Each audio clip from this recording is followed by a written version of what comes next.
এই বন্ড ফুলতুলি সিলেটের জমিনকে বেদাতের আখড়া বানায় গেছে। এই বন্ড ফুলতুলির চেলাফেলাগুলাই আজকে জানাজার নামাজের পরে দোয়ার জন্য দাঁড়ায় থাকে, যে আগে আপনারা দোয়া করেন তারপরে লাশ দাপন করেন। এই ফুলতুলি নামক বন্ড তার অনুসারীরাই আজকে 40 আর সিন্নির জন্য পাগল হয়ে যায়। হ্যাঁ, তারপরে মিলাদ কিয়াম দোয়াল্লিন জোয়াল্লিন বলে বিভিন্ন ধরনের ফেতনা ফাসাদের মধ্যে এই বন্ড ফুলতুলির অনুসারীরাই করে। আর এই ফেতনা ফাসাদগুলো আমাদের কওমি মাদ্রাসার ওলামা একরামের উপরে চাপায়া দেয়। সিলেটের আল্লামা শামসুল উলামা আল্লামা ফুলতুলি রাহিমাহুল্লাহ, ওনারাও আমাদের আকাবির। আল্লাহ সবাইকে জান্নাতের উচ্চ মাকাম নসিব করেন। সিলেটে ফুলতুলির দরবারকে সবাই চেনে। এই যে বিষয়গুলি সে মিথ্যাচার করলো, আমি বলবো তোমার মতন বেয়াদব এই দুনিয়াতে আছে বলেই আজকে 2019-20 সালে করোনা হয়েছিল। একমাত্র তোমাদের মতন বেয়াদবটার কারণে বাংলাদেশে অশান্তি আসতেছে, ভূমিকম্প আসতেছে। তোমরা জাহেল, মূর্খ।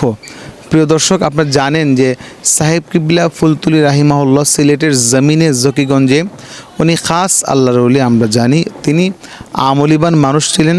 সিলেটে প্রত্যেকটা স্কুল মাদ্রাসায় মসজিদে অধিকাংশ মাদ্রাসা অধিকাংশ প্রাইমারি স্কুলে সেন্টার আছেন। সাহেব কিবলা ফুলতুলি রাহিমাহুল্লাহর সেন্টার রয়েছেন, অরিয়ানার সেন্টার। এখানে 1009 লক্ষ লক্ষ মানুষ পবিত্র কুরআনুল কারীম সহি শুদ্ধভাবে শিখেন। তারা এখানে আওয়াল, সানি, সালিস, রবে, খামিস, সাদিস এই যে ক্লাসগুলি আছেন একমাত্র সিলেটের জমিনে হজরত শাহজালাল রহমতুল্লাহি তিনি আবাদ করেছেন।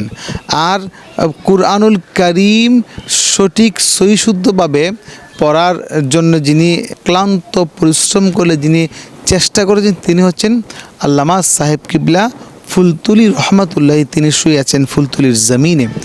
তোমার মতন এই নাফাক ছেলের মুখে সাহেব কিবলা ফুলতুলির নামটা উচ্চারণ করাটা আমি ঠিক বলে মনে করি না। তুমি একটা বেয়াদব, তুমি তো আলেম না, তুমি জালেম। তুমি, আমার তো মনে হয় তোমার নাই কোনো পড়া, নাই কোনো শোনা, হয়তো তুমি ভাইরাল হওয়ার জন্যে এই বিষয়গুলি করতেছো। প্রিয় দর্শক, দেখুন সে যে কথা বলতেছে তার সামনে কিন্তু কোনো লোক নাই।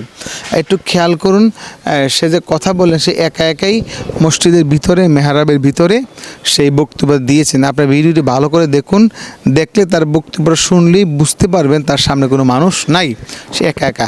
কারণ যদি সে কোনো মসজিদের ভিতরে ফুলতুলি সাহেব কিবলা রহমতুল্লাহকে ভণ্ড বলতেন আর বেদাতি বলতেন, তাহলে তার পিঠের চামড়া তুলে লাল করে ফেললেন মুসল্লিরাই।